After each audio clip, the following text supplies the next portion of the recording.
start up the recording, start up the streaming. I'm going to play the Bad Street theme, and when I start talking, that'll be your cue. We can start up.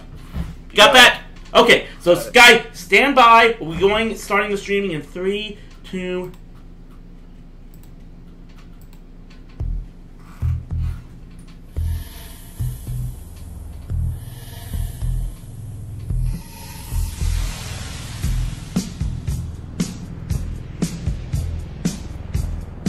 You might want to remove John's name and put Deuce in there.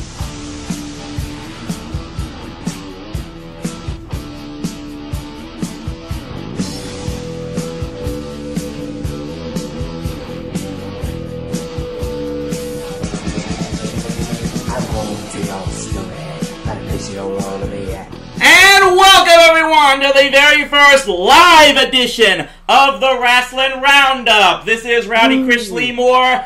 Sorry, we finally got on the air. Had a lot of technical difficulties, and unfortunately, I'm sorry I had to mention this. If you're watching, you're seeing the screen live. John Weber we had some issues, couldn't make it. We do have Duke CT Charles Thomas in here for this episode, as well as James Faraci, the last of the Americans. And this is not how I wanted the first live stream to start up. If anyone is still out there listening after waiting 20 minutes of dead air, you have my utmost thanks for all of that. This is not how we wanted to start this thing up in any way, shape, or form.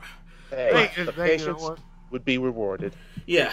So we will get to talking about the Summerslam card coming up this Sunday on WWE pay-per-view. But this first off is actually another event that I definitely want. Yes? 1 second. Yeah, we're live, everybody. But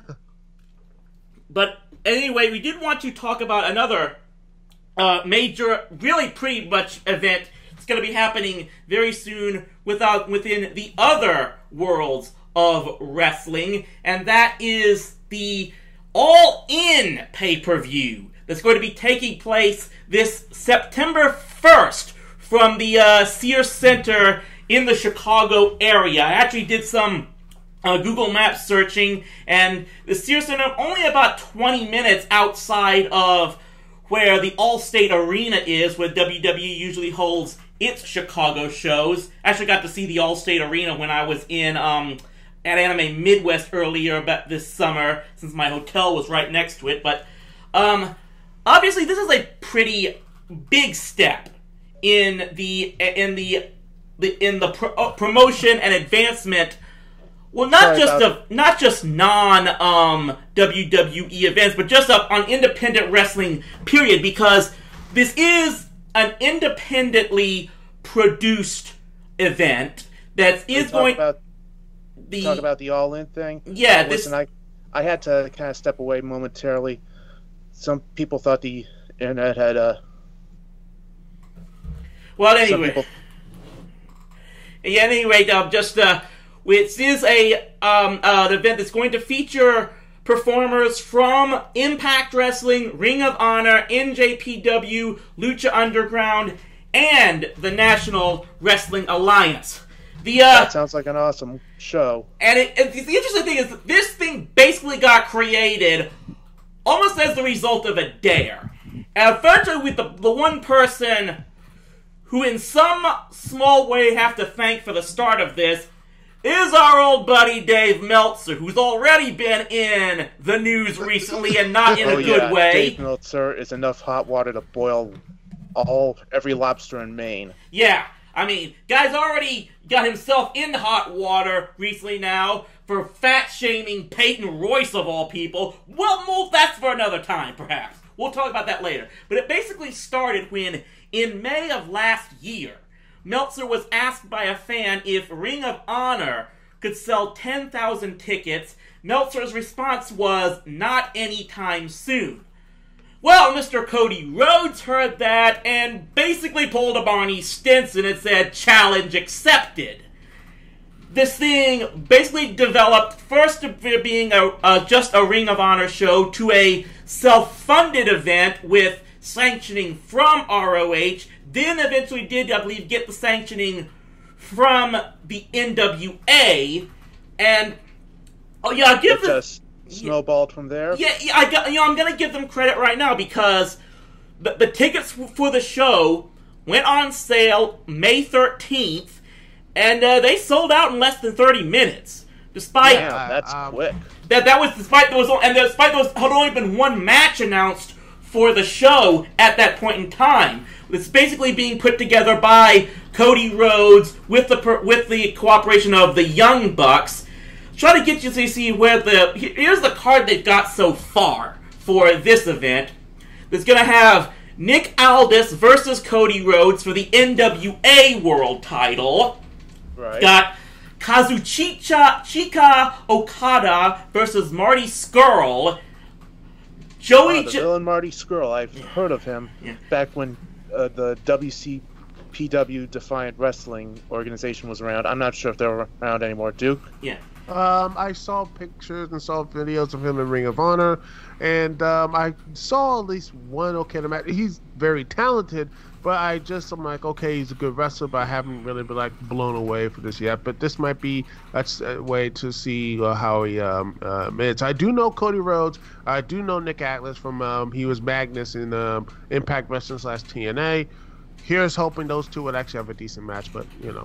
And as for this Okada guy, I heard about this Okada versus Omega. And here's the rest of the card we've got here is Joey Janela versus Hangman Page, a 6-man match of Rey Mysterio, Phoenix, and Bandito versus the Golden Elite team of Matt and Nick Jackson and Kota Ibushi, Christopher Daniels versus Stephen Amell, Stephen Amell? Stephen Amell? Like, yes, Arrow? he is going to be doing this. And his first match wasn't too terrible, so who knows? Yeah. We've got Jay and Mark Briscoe versus SoCal Uncensored of Frankie Kazarian and Scorpio Sky. A 4-way women's match, it appears, of Madison Rain, Britt Baker, Chelsea Green, and Tessa Blanchard. Tessa Blanchard. And 15-man over-budget battle royal, which is its official title. Now, at least according to the Wikipedia page, they've only got 7 of the 15 participants announced. At least only there as what's posted on Wikipedia so far. That would be Jordan Grace, Moose, Rocky Romero, Colt Cabana, Ethan Page, Brian Cage, and Billy Gunn. So I'm just going to assume one of those 7 is going to win this thing, even if they do fill out the remaining 8 people of that. The winner of this battle royal will go on to face Jay Lethal for the Ring of Honor World Title. And it does look like the main event that they're posting so far is Kenny Omega versus Pentagon. Oh, Pentagon Jr. or Pentagon Dark, where he is the Lucha Underground champion. And, oh boy, let me tell you something. You would really, if you watch the previous couple episodes of Lucha Underground, which I don't think Chris has, I don't think Chris has seen any of it. Have you? Not to the best of my recollection. Oh, wow. You probably won't like Pentagon. Let's just say his past couple, his previous episode he's in, he actually broke the arm of a priest. Yeah. Oh, ouch. Well, anyway, and he's the good guy, by the way. He's the hero. Anyway, the main thing is this. Already, this event has pretty much made some history because it is the first non-WWE or WCW event to sell 10,000 tickets in the USA since 1993. Now, we have no idea, so we're going to have to wait yet what type of pay-per-view numbers this thing is going to do. But just on those tickets alone, this is already a bigger success than the last multi-promotion pay-per-view that took place in Illinois that I immediately come to mind, which of course was Super Clash 3, which we've talked about on this show before. So, at the very least, from a ticket-selling standpoint, this event has already been a success. Yes. Oh yeah. I guess the question is, one, can they do any successfully on this thing? Is going to be apparently it's going to be broadcast on all traditional pay-per-view outlets. the Fight TV network, that's F-I-T-E pronounced, the Honor Club streaming service, and apparently it's going to include an hour-long pre-show called 0 Hour that will air on WGN America. Obviously, they are trying... WGN America? That sounds interesting. Yeah, so obviously they're taking all possible outlets to try and promote this event as best as possible, which I give them a lot of credit for. And I guess the main... Look, here's the thing. Everyone here knows that I have been a long-time, huge WWE supporter. But that doesn't necessarily mean I'm against the idea of something like this as an independent promotion. I'm an independent entertainer myself, an independent employee, worker. So, if something like this that has basically been put together by the pro wrestlers themselves, I mean, yeah, why wouldn't I be in favor of something like this? I mean, I would definitely love the possibility that something like this, where the performers could really take more control of their own careers and operations. Yeah. I mean, that's, to me, that'd be pretty cool. A way to, I think that's the one thing that a lot of people seem to, are going their way, just WWE, because that's one of my big criticisms of WWE. They've been basically snapping up every single independent wrestler to a point that it just seems like they're talent hoarding. They're not actually building up their own stars, but they're just getting names. In fact, it's kind of like that Your Name Tree video. If you watch his videos, and most people probably are in your audience have.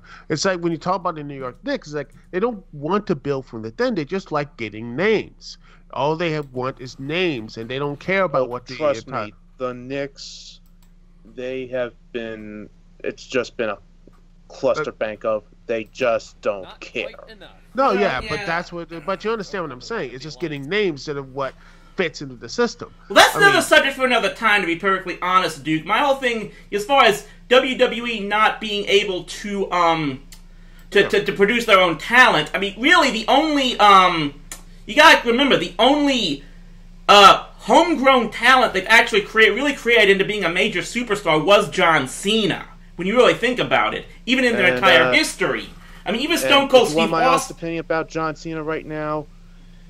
And possibly The Rock as well. Just lost. He's lost his flavor. He's lost his bite. A lot of him. I've lost a lot of my feelings towards him, both positive and negative towards Cena. I can see that, but I think he's just moved on to a different part of his life now. He's just doing movies, so I'm like, and people are you're gonna start missing him soon. But that's what it is. And what you look at what Cena and all this stuff, which I will say, I was in the anti-Cena camp right around 2006 and 2007. I just realized, like, oh man, I'm just tired of it. I was just tired of it. I'm not anti-Cena. I'm just tired. Oh, tired. But I was way back in way back like in 2006 and 2007. I was anti him, but then I just stopped doing it. I was like, you know what? I moved on.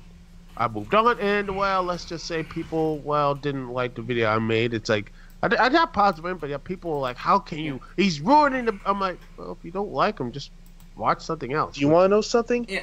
There are actual comments about old Carl Gotch saying that young whippersnap Harley Race was killing the biz. So that's how much.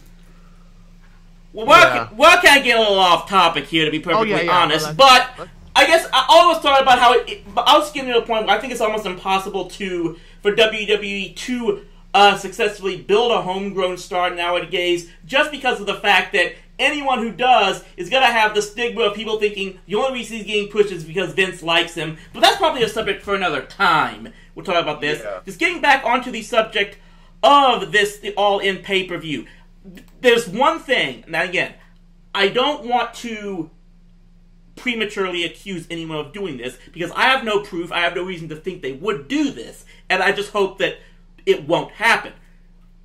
This could be the start of something far more advanced toward independent wrestlers taking control of their own destiny. as long as one thing doesn't happen.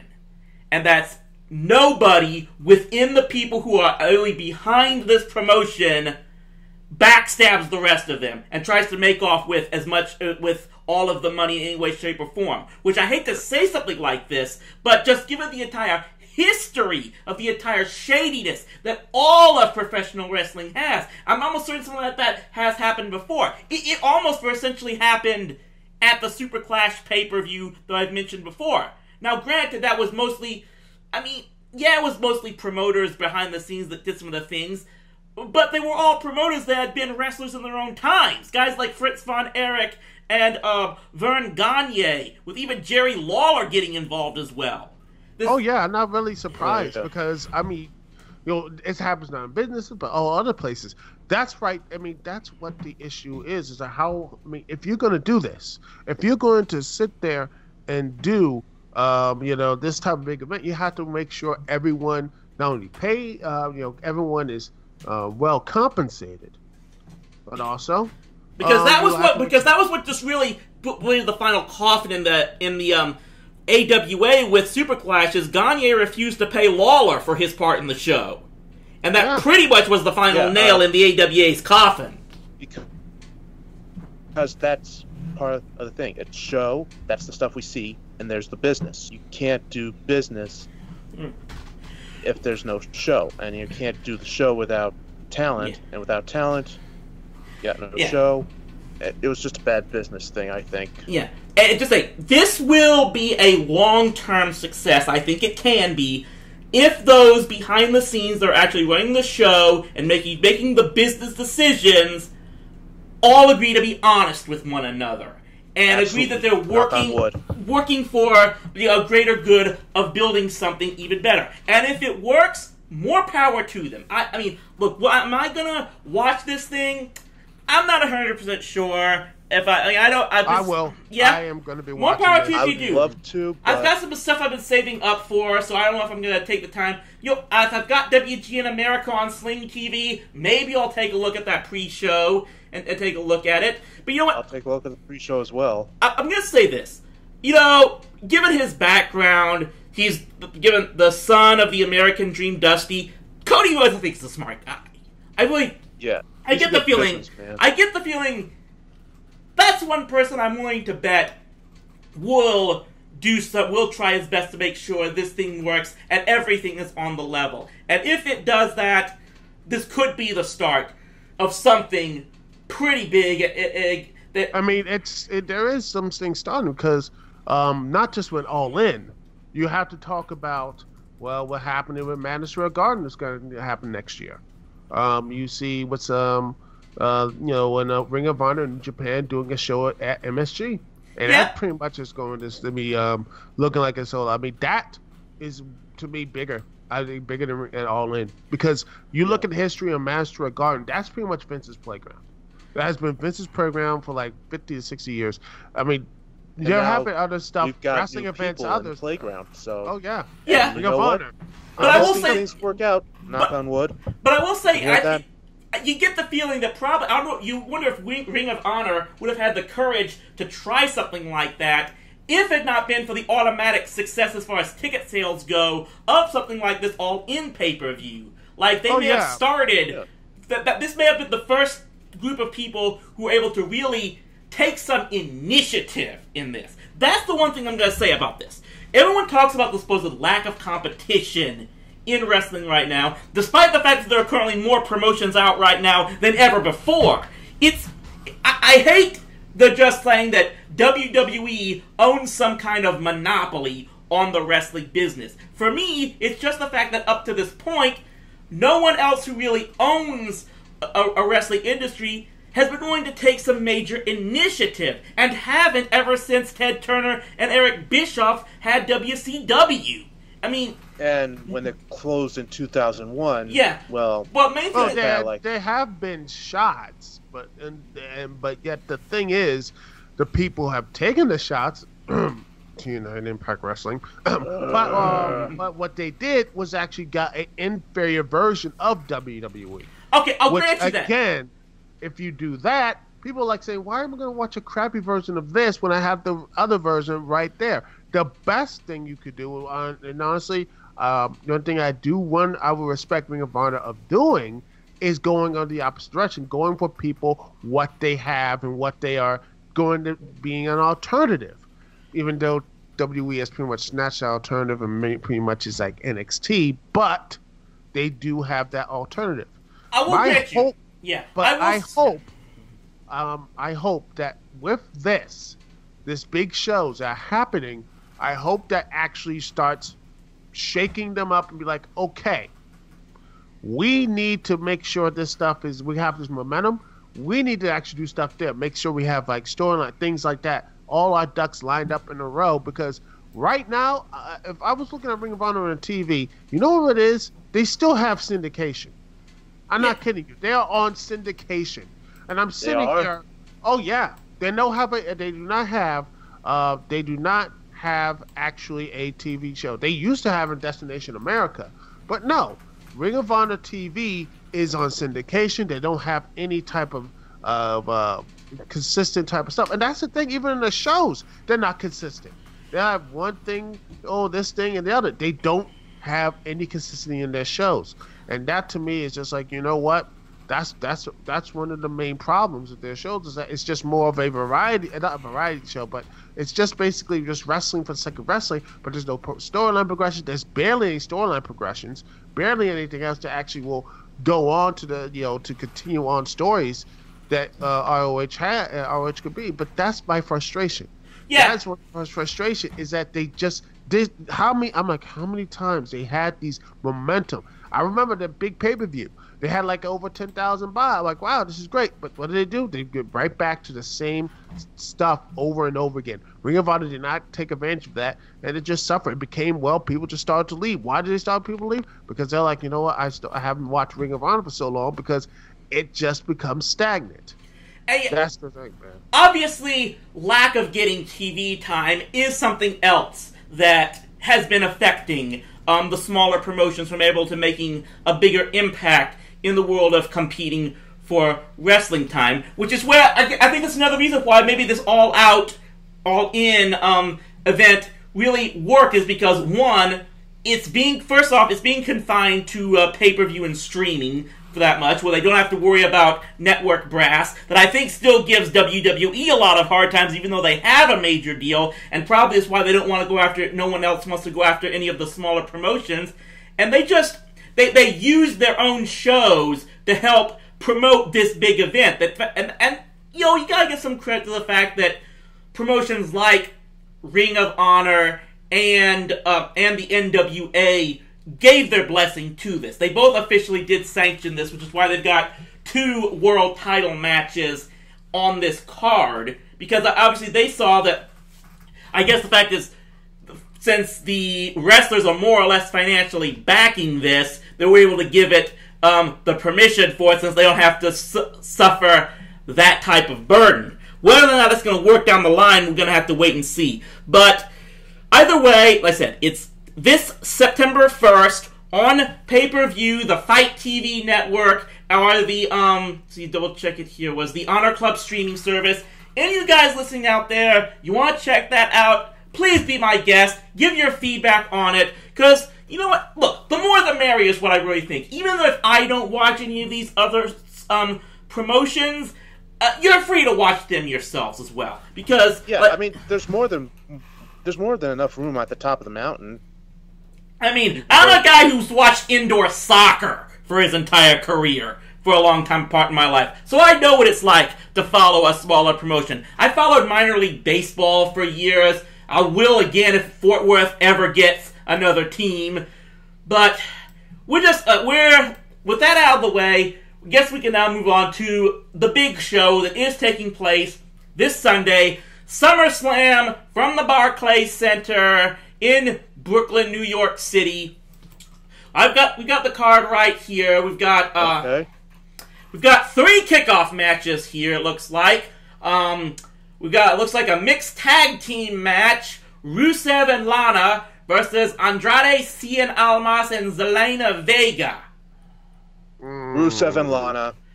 Here's something, man. I'm gonna say this right now. Gosh, that to me that's really depressing, because I want to really like Cian, but man, I'm gonna tell you, he gets no reaction from the crowd whatsoever. In NXT gets reaction, but when he goes to the main roster, I saw the stuff. I'm like watching the matches. They're sitting on their hands, and I know they're gonna probably have Rusev and Lana take the L here to get Cian on, but it's gonna just be more quiet. At this point, I don't know what he has to do to connect to the audience. That's what he has to do, and he's been winning, but he still hasn't been connecting with the audience. So I don't know what you have to do that, but I see Rusev and Lana take the L. That's what it is. That's what I see, sadly. Perhaps. And it's on the pre-show. It's on the pre-show too. So yeah, let's keep airing Rusev. You see, you make some good points on here as far as why this might be a good subject as to why some of these NXT call-ups can't get over. We might talk about it on a later time. But the next kickoff match is the Raw Tag Team Championships on the line. The B Team versus the Revival. Boring. B Team. I would say the B Team, but the Revival, I don't know. Trips likes them, so he might get changed the belts here. But I mean, the Revival have, they barely get any reaction at all. No one actually cares. I know to get hurt by the injury bug, but man, it just, these guys don't click. And that when they were not injured, they barely got any reaction. They barely got reaction during when they're facing against the club in when the 20th anniversary of Raw happened. It was in that big old that old Raw arena back in the day, which I actually was watched when it originally aired. So you know how long I've been watching, but they got no reaction there. They got no reaction there, and I'm like, you know what? At this point, I just see at this point, it's going to be the no reaction victories as the Revival will win the tag team titles. Well, I'm going to suggest, I think the lack of their reaction time, that's going to make me think the B teams might defend at the end of this night. So yeah, I got to agree with you, Chris, on that one. The B team will defend. Next, closing out the kickoff show will be the Cruiserweight title match, Cedric Alexander defending against Drew Gulak. Well, first thing, people are asking, wait, 205 Live is still a thing? Here we go. It's still a thing, and no one actually still cares. And Cedric Alexander, who I really liked. I liked him in Ring of Honor. I liked him in the 205 Live. I thought he was doing great, but he is a nothing champion. He is bland, uninteresting, and honestly one of the most forgettable champions at WWE. And that's saying something when you have your main champion, Brock Lesnar, who actually doesn't even appear. We'll get there. We'll get to that for sure. We're getting ahead of ourselves on that. In fact, all right, we could, but yeah, the cruiserweights I've been slowly struggling to get some type of recognition on this show. I mean, at this point, you might want to say at least they're on the kickoff show at this point. But you know how bad it is, guys? You know how bad it is? It's so bad that the WWE is not even mentioning 205 Live. They're basically mentioning Miz and Maurice's reality show, Miz and Mrs. over the 205 Live. On SmackDown Live. I'm like, this is, how bad that is. They basically said, we don't even care about you. No one cares about you. And that's a shame because there are good wrestling and there are good matches on there too. But it's just no one cares. Nobody cares. And I'm like, at this point, I honestly wish that after the whole Enzo stuff, they should just have, I think it should do what Brian Zane did. And Brian Zane said one of his way back a couple when the whole Enzo thing drops, just have Cedric win the title or something in a fatal 4-way, and just dismiss the title and just put the guys on different rosters. That's pretty much it. Perhaps. The show is pretty much dead. It's dead. Well, let's get on to the big show now. First off, we have the Shinsuke Nakamura defending the U.S. title against Jeff Hardy. Kind of surprises Nakamura. me. Yeah, I'm kind of wondering, with some of the other problems he's been having, I really don't know how much longer Jeff Hardy might even be on the roster. This might be... I think Matt Hardy, the rumor has Matt Hardy's going to an agent role, which is good. I think Jeff Hardy's going to do the same thing. They're both going to get their moment in the Hall of Fame, which deservedly so. Both Hardys have basically they basically have one of the best championships, the best run. I will say it's probably one of the best run tag teams, single and otherwise, and such. So I see Jeff Hardy losing to Nakamura via help with Randy, Earpole, Orton, and such. And that I think that's going to happen, and I think Nakamura will probably drop. In a perfect world, I would have Cedric Alexander move to SmackDown to take on Nakamura, beat the belt off him, and such. But that's not going to happen. That'd be intelligent. Yeah, I know. In the meantime, we'll let's try to clear out the rest of the non-title matches so far on this night. You did bring up The Miz earlier, Duke, and we are now finally getting the long-awaited Miz versus Daniel Bryan match, as it pretty much was expected that we would get it at this point in time in the show. Can I say something real quick? Sure. I think this is just match one of a series. It very well may be. Culminate at WrestleMania. At WrestleMania next year. I've still got another idea as to who Daniel Bryan might be facing at WrestleMania. I think they've got something even bigger planned for him to be. You know what? I'm going to say this right now. I know there are people fans of Daniel Bryan. I'm a fan of Daniel Bryan, and I am okay with The Miz, but I'm like, no, I don't care about this match. You know why I don't care about this match? We already seen this match before. We already seen Daniel Bryan beat The Miz over and over again. Well, for the United States Championship, we went all the way back. We're done. This is done. Why are we going back? This is, again, the WWE doing these rehashed angles, rehashed things. Instead of doing something new, and people, I know, again, I talk to people in forums, they're like, oh, The Miz is great. I'm like, you do realize this is the Miz, for all of it, he's good at hype, man, but promo and stuff, I'm like, when he gets into the ring, he's hard to watch. He is hard to watch. Babyface or heel, he's hard to watch. And I'm like, he tries hard. I get the Miz tries really hard, but I'm like, man, it's not going to be, I think the match will be okay, but I'm like, it's just going to be like when Shinsuke Nakamura versus AJ Styles, we're just going to get heartbroken again, and people are going to be like, man, I didn't think it was going to be, like, I thought it was going to be great, but it wasn't that good. And I'm like, see, y'all overhyping yourselves. It's like Pacific Rim all over again. If you want my honest opinion on who's going to win, I think it's going to be The Miz. Only if they do plan on this being part of a series that I think Bryan would eventually overcome. But I'm going to tell you something, Duke. I may have a match that you might have even less interest in than Bryan versus Miz. And that would be Finn Balor versus Baron Corbin. Again. I'm going to say this much. There was one promo involving these guys that I actually really liked. And that was the one where Corbin came in and said that Balor had been giving a new dressing room, and he showed him to a children's playhouse. And Balor's response was that he liked it. And I'm like, if you just have Balor show some type of personality like that, where he's able to laugh and fire back at people who would make fun of stuff like his size, that's all I've been asking for the longest time. Is just give him a personality, damn it!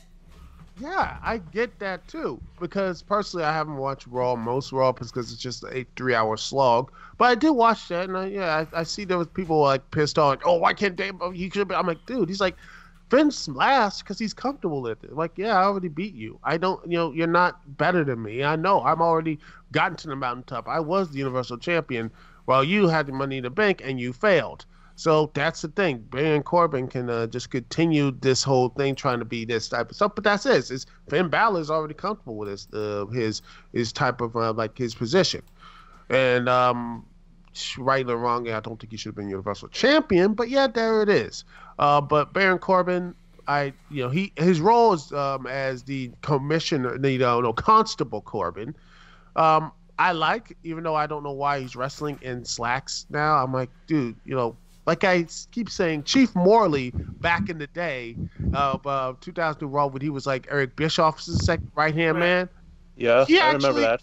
Yeah, he actually had wrestling gear, right? I'll always say this. I will say this for what it's worth. Take this for what it's worth. I did a year or so ago go see a PWG event with Rosen, and they had a guy wrestling in a 3-piece suit. Yeah, and it was a purple 3-piece suit. So he was honoring Prince that way.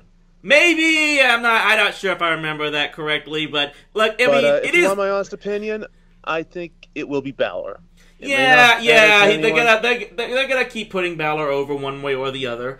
But let's go to the of course, the one match that may or may not have implications into what happens at the end of the night, even though it won't be the final match.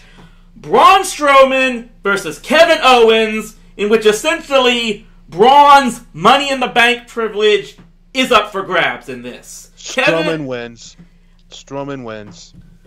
Maybe. I would say this, except, there is that, of course, we need to know, there is that stipulation where Braun will lose the briefcase if he loses by count out or disqualification.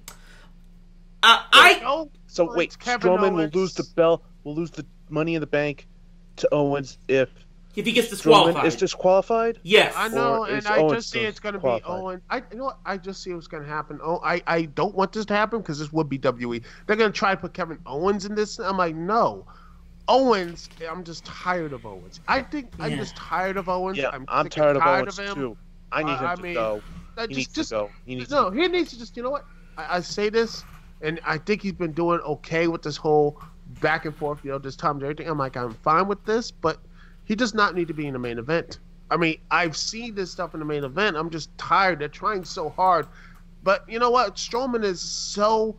I think he's actually, to me, the best thing they needed done. They should have just have Strowman win. Strowman wins. He goes after, beats him. Honestly, I'll just have beat him in squash. Like, Kevin Owens comes in. He probably just goes in and kicks Owens, beats him in like a minute or so. 1, 2, 3, done. Moves on. In fact, make sure Owens does not screw it up. He goes in, power slams him on the top of the stage, and stage goes down or whatever. Make sure Kevin Owens is like, zoop, done. Doesn't even, it's done like, okay, we're not even going to mess with you. That make sure that is. Then, main event comes in, says I'm cashing in. Bam, make it a triple threat. Universal title. Do you know what the odds are it will happen that way? Yeah, nothing. 0%. But I wish it was, because I'm tired of matches being 20 minutes long. I'm tired of this artificial time limit. I will be, you know what? I know this is probably going over, Chris, and something like that, but I'll make this short and sweet. When back in WCW, you know what got Goldberg the most over? Short, quick matches. In, out, bam. You barely saw him go after a match for 5 or 6 minutes. I will say this. Like, look, I've been saying a long time we needed some shorter jobber squash matches, though mainly on Raw and SmackDown. I mean, for the pay-per-views, I'm okay with mostly 15 to 20-minute matches. I just think they're dragging matches on too long on the main shows. That's probably a subject for another time, and I will definitely have my own predictions about what happens with this match, and, of course, the later match that it may be connected to later on the show. But for the moment, now let's move on to the Intercontinental title up between Dolph Ziggler defending against Seth Rollins. Dolph Ziggler will, of course, have Drew McIntyre in his corner, while Seth Rollins will have the returning Dean Ambrose. Of course, everyone is already making the prediction that this has Dean Ambrose heel turn written all over it. And I'm going to steal some thunder from you here, Duke. That's one thing that I would really hope does not happen, to be brutally honest. Because, exactly. At the very least, just to prove all the people who think they know everything wrong. Just for that. And honestly, I wouldn't be it could happen the night after. Exactly. Besides, I'm surprised no one's going to be doing the countdown in this match. Which I think, Seth was getting a little pissed off about that. I heard that he didn't like that. That was ridiculous. That you want talking about crowds ruining a match. That was about as that was just frustrating because that was the one match everyone was supposedly looking forward to, and the very fans who wanted something like that, they're the ones that had to crap on it. But you know what? I said this on my podcast, and I see what you're coming from. But I'm going to say that, the match itself did not really need to be, didn't need to exist in that form. Because honestly, the match here, I guarantee, will go longer than the 30-minute Iron Man match we had on Extreme Rules. Because, again, they didn't have a good story to have that covered. That match right there... So now we got a good story.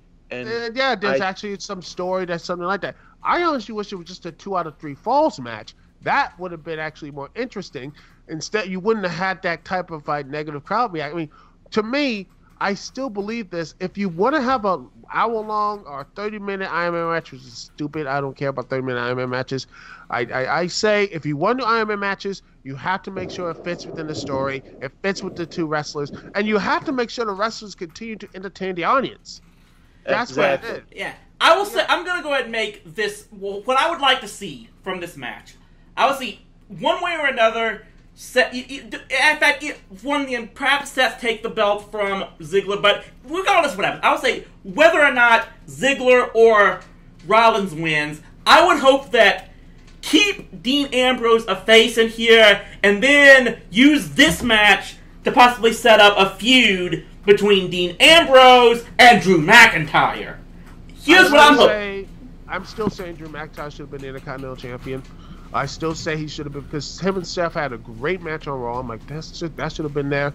Personally, then again, I was like, you know what? I really wish Drew McIntyre was facing Brock Lesnar than Roman Reigns, but that, we'll get to that. Yeah. Later In the meantime, let's go to the SmackDown Tag Team Championships. Does get on the main show as the Bludgeon Brothers defend against the New Day. Bludgeon Brothers. Yeah. I Bludgeon Brothers, but I'm surprised that it wasn't the Bar, because I thought the Bar would have been a great fit for them. Those two matched up with them really well. The New Day, we've seen this before. We saw the dance before with the New Day, with the Bludgeon Brothers, and I just don't see them.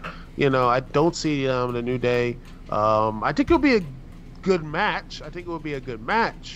But overall, I don't think it's going to be something. Oh my gosh! It's going to be just the greatest thing. I want to see the Bludgeon Brothers continue to see something like the Bludgeon Brothers, or say the Bar, or if they continue to be this dominant. I want to see the Authors of Pain get down there, because I think a good old fashioned just 2 big Haas teams beating the crap at each other. That is a great matchup to me. I will say, yeah, I get the feeling this might be just to, give the New Day their one final shot, and then they might start pushing some other tag teams to try to challenge the Bludgeon Brothers down the line. In the meantime, let's move on to the Raw Women's Championship. Alexa Bliss defending against Ronda Rousey. And am I the only person who's looking forward to this match? Let's just you're not the only one. I think you're not the only one, dude. Good. I think this is. I think Ronda Rousey is going to win the match. I believe she Same here, should, dude. But I think it's going to be at least somewhat decent. I think it's going to be a fun little squash. But I wonder who's going to be the one to challenge her. Unless they're doing a crossroads with her or Charlotte Flair, or her and who's that? Shayna Baszler, I think, in NXT. Shayna Baszler. Yeah. I honestly think the best way to do that, personally, I would love to see Ember Moon get that shot. I would love seeing that, because Ember Moon versus Alexa, I think that would have been pretty cool. But I don't know, Ember Moon versus Ronda in a DDP like Goldberg situation, where she's like keeps hitting the Eclipse, and multiple times, like Wanda is getting Rousey, like she gets really close and doesn't win. I do want to ask this for both of you. Now, have you guys? I know neither of you guys regularly watch Raw, but have you at least seen some clips of Rousey's recent performances? Because she did have her first ever match on Raw a couple of weeks back. Yeah, I checked out on saw YouTube. it a little bit. I saw a bit of it, and it's okay. Because this is the thing. Yeah, I am hearing a lot of criticisms about her style possibly risking injury, and I got into a huge Twitter. I think a couple of people blocked me on Twitter for this, when I basically said, you're criticizing Ronda Rousey for the fact that she might hurt someone, and you just completely dismiss the fact that Seth Rollins did hurt 2 people in the last couple of years. That's true. And even when the fact that even Bret Hart himself said that Seth Rollins looked dangerous in the ring. Oh yeah, but again, it takes. Well, you have to. I think she needs to one day. I think she is going to learn this. She reports says she actually loves the WWE environment. She does seem to be very happy to be there. But yeah, it just seems that it takes a while to do something like that. And even the people who are professional, who have been doing this for a long period of time, it's as the old saying goes, like Taz, you say, this ain't ballet. Yeah. It does these things. I will say this. Yeah, maybe look. Yeah, if you want to say that, yes, she may still be Raw. And she probably still needs to work on some things, that's one thing. I guess it's just a matter of saying it in a way of believing she can, and all of her detractors saying in a way like they really want to believe that she won't. Because they just want to find things to demean her about. In the meantime... I still think she'll win. Yeah, my gut feeling says this is going to be a win for Ronda Rousey, and try to use her as a name brand to try to help get even more name recognition for WWE and the women. And that's how it works in show business. Sometimes you gotta get a name and get to help the other workers make more money in the end. That's probably a subject for another topic as well. In the meantime, let's go to the other women's championship match, the one that I'm pretty sure I'm going to need to have a drool bucket by my side for this one. Or a bucket of ice water. Triple threat match for the SmackDown Women's title. Carmella defending against both Charlotte Flair and Becky Lynch. I'm going to say something crazy. Okay. It'll be Charlotte and Lynch both pinning Carmella, and they have to share the WWE Women's SmackDown Championship. No, that might be a long shot. Yeah. Come on. And next up is going to be, the next pay-per-view is going to be, let's see, is it going to be that women's one pay-per-view, or is it going to be that special Evolution? What is that? That's the same thing. Yeah. It is the Evolution women's pay-per-view next. Let me see if I can get this up online. I'll get this as quickly as possible. Oh, wait a minute. It's going to be on October 28th. October 28th, yeah, so we've still got like a month to go, at least 2 more, because I'm pretty sure that even Hell in a Cell comes after that. But yeah, right. I'm going to admit this, when Charlotte got thrown into this match, it kind of tossed me up in the air as to who exactly is going to win. Me personally, I don't care. I don't have anything against Carmella, but I think it is time for her to pass the belt on. I would not have a problem with either Charlotte or Becky winning this match, because I'm just one of those people that, as much as I love Becky, I think she doesn't necessarily need the title to be a big star. That's true. To me, that's one of the if anything, is one of the reasons why I still always admired Roddy Piper, because that's the guy who knew he was never world champion in his career. He knew he didn't have to be. He didn't need to have that belt to know he was a main superstar. And you know what? If Becky ever gets the belt back, great for her. But I don't think it's going to hurt her if she never does. She's always going to be there in significant matches and storylines, and there's always going to be a place for her. And that's something to really... That is something that not a lot of superstars are able to get. And so I do wish for her the best. I think she'll maximize whatever opportunities she does get. Yeah. So, in the meantime, I think we've got all those done now. So now we've got AJ Styles against Samoa Joe for the WWE title. And Joe, I think AJ Styles held the title way too long. I say Samoa Joe should hold the belt until I don't. And I wish I had the. No, I don't want the Miz holding that title. He doesn't need the championship. The Miz should not hold title. He's okay. And besides, if this whole thing works, what happens? Say, all the people who have this plan of the Miz with Daniel Bryan, having main event WrestleMania. Yeah, I'm gonna say Joe as well. So I'm gonna ask this one thing: what happens if Daniel Bryan leaves WWE? He still hasn't.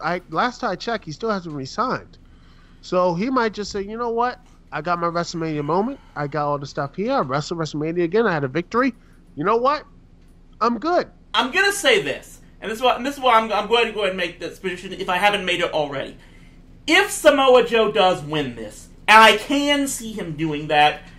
I would not be surprised if the belt goes back onto Styles later on, because my prediction is, and I'm thinking whether or not the whole contract situation with Bryan may have something to do with it, I'm still saying for WrestleMania you're looking at Daniel Bryan versus AJ Styles. I think that's one. If anything, that's one thing that might keep him there. So I'm saying that would be your WWE title match at WrestleMania this coming year. Okay. Is my prediction on that. Yeah. But it's still very possible that Samoa might take the belt this time. In the meantime, I guess that's about it, unless... Wait a minute. Let me check something here. That match. Oh my god, we actually have the Universal title being defended on this show? Someone call Ripley's. And you know what? We don't even need to know. We know what's going to happen. They're not... WWE Creative is a bunch of chickens. We don't... You know I'm why? going to say they this. Are cowards. They will not let Brock Lesnar lose the strap. I don't know what Lesnar has on the McMahons or WWE Creative, but you know what? If he does have anything, if they do have any history or something like that, they need to get it out there and get Brock, remove the belt from Brock. It's stale. It's dead. Championship. I'm gonna be a little more positive and say that I don't think Brock is walking out with the belt tonight. My only concern, and this is what I'm going at, is, and I think that Duke kind of shares this concern with me, is that I've got a bad gut feeling that Kevin Owens is going to find a way to take that Money in the Bank from Braun Strowman somehow, some way, and then he's going to slip in. And I'm going to say one of two things is going to happen. Look, either Brock defeats Roman in a hellacious match, and then one way or another, if Brock and then Braun comes out and takes the title from Brock with the Money in the Bank, or if Kevin Owens takes it from him in the earlier match, then I say Roman beats Brock, and then Owens cashes in and takes the belt from Roman. I hope I said that correctly. Oh yeah, that would be. Happen. It's just gonna be. You know what? Remember when Raw basically there was no one in the audience? That's gonna be just like that, but worse. Because it's gonna be actually be tarping the middle of the dang thing. You're not gonna even see a crowd. It's gonna be just full darkness. That's what it's gonna be. And they'll say, oh well, Fox still, yeah, but Fox still only has SmackDown and they have this stuff. It's good for because they need, they need content. WWE has content, and again, people have not showed up. And they have to see it, right? They pretty much saw what pretty much people didn't care for Kevin Owens. No one cared for Kevin Owens, and when he was at the main event level, he was a fourth banana. And I'm like, if they are gonna do it, I'm like, that's pretty stupid. But if they actually have Braun Strowman win, I worry. Here's another issue: is that who's going to beat Braun Strowman? A, and B, what is going to be the plan later on? Because honestly, I don't know what you could do with Strowman afterwards. Who's going to beat him? The only people I can see him is Lars, the dude from NXT, or maybe Keith Lee. That would be pretty cool. But Bobby Lashley, that would have been nice. But I don't trust WWE to take it. They barely can take wrestlers, male right wrestlers. I don't know what they're gonna do with a black wrestler. I mean, they barely know how to do Bobby Lashley right. There's sisters, and they had you remember that great segment with Sami Zayn? Oh, that was fun. Yeah, I don't trust. I do not trust WWE to do anything right with this stuff. I'm just like, I hope they do right, but I just, again, they're all in the mercy of Vince McMahon, a guy who just doesn't know what he wants until the day, or even like during the show, he'll change his mind. There's no structure at that point. So I would still say it's not just Vince McMahon, because I'm telling you, Vince has got network brass shouting in his ear all the time, more often than you think. That's just me. And I'm not saying that's trying to be a Vince McMahon apologist. That's just someone who's a television critic and knows how TV network executives operate. They're a million times worse than a Vincent Kennedy McMahon could ever be. So, I'm not saying WWE. I'm not saying WWE doesn't have problems. They don't think about us. They think about charts. They think about all these things that don't factor in to actual entertainment. Yeah. And that's kind of the frustrating thing that I'm going to try to close this whole thing out is, you've got an issue where, yes, with WWE, they want to try to appeal to being a mainstream audience that focuses on the entertainment factor, which is something that I really want. But I think they're struggling due to the fact that they still have to rely mostly on television, and thus the television network executives that won't get off their asses on that. Exactly. On the flip side though, you've got all these other networks that, as Duke said, the only really way they can compete is to go in the other direction. And the only way they're going to do that is by relying on ticket sales and online streaming and pay-per-views. But that can't appeal to me because I just look at that and saying they're trying to post themselves off as looking like a legitimate sport. And I am sorry for how many wrestling fans out there I piss off by saying this, but you do that, that's a goddamn insult to other athletes. To all of the Major League Baseball, NBA, even NFL, which I don't even like, or all the other wrestlers, not wrestlers, athletes, who have to go out and actually compete every single time, who have to walk onto a field or a ring not knowing what the outcome is going to be, and having to actually fight, and if they lose, have to learn how to live with it. I'm sorry, there are just so many wrestling fans that don't understand how much of a difference that makes. And it's why I just cannot... I hear where you're coming from, Chris. I hear you. Yeah. I do. It's just... it's sorry, but I'm going to try and close this thing out by at least trying something a little, well, if not positive, at least a little more tender. I do want to extend my condolences to the families of Brian Christopher Lawler, Jim the Anvil Neidhart, and the numerous other wrestlers that unfortunately left us in recent times. Very, very sad times, especially for all of them. And I want to wish all of their families all of the best there. My heart and my blessings go with them. And this motto, don't let the bastards grind you down.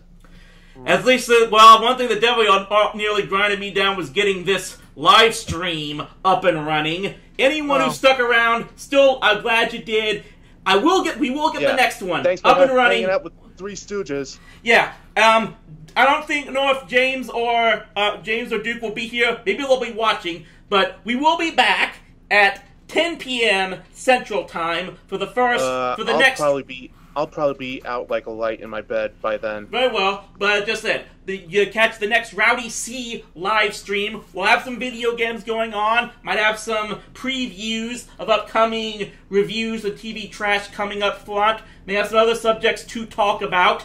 Want to extend my send my shout out to John Weber, who unfortunately could not make this because of my inability to get anything working online with Discord or anything. I'm going to try to get this thing working as soon as possible, and hopefully, I want to keep this thing going live as best as possible, and hopefully, we're going to get this thing working. See, the creek don't rise. Yeah, you know what? I'm going to go this far and say, I don't think Summerslam is going to turn out any worse than how this live stream ended up turning out with all the problems I had getting it on the air. WWE is still better on my production values. So in the meantime, it gets better, my friend. It will always. We're getting our sea legs. We'll get there. Exactly. Hopefully, we will. But in the meantime, for James Faraci, for Duke CT Charles Thomas, this is Chris Lee Moore saying thanks for listening to the Rasslin Roundup. Again, stay tuned for the regular Rowdy C podcast at 10 p.m. later tonight, 10 p.m. Central Time. Until next time, stay rowdy, my friends. Woo! Woo! Peace out. That's free, yeah.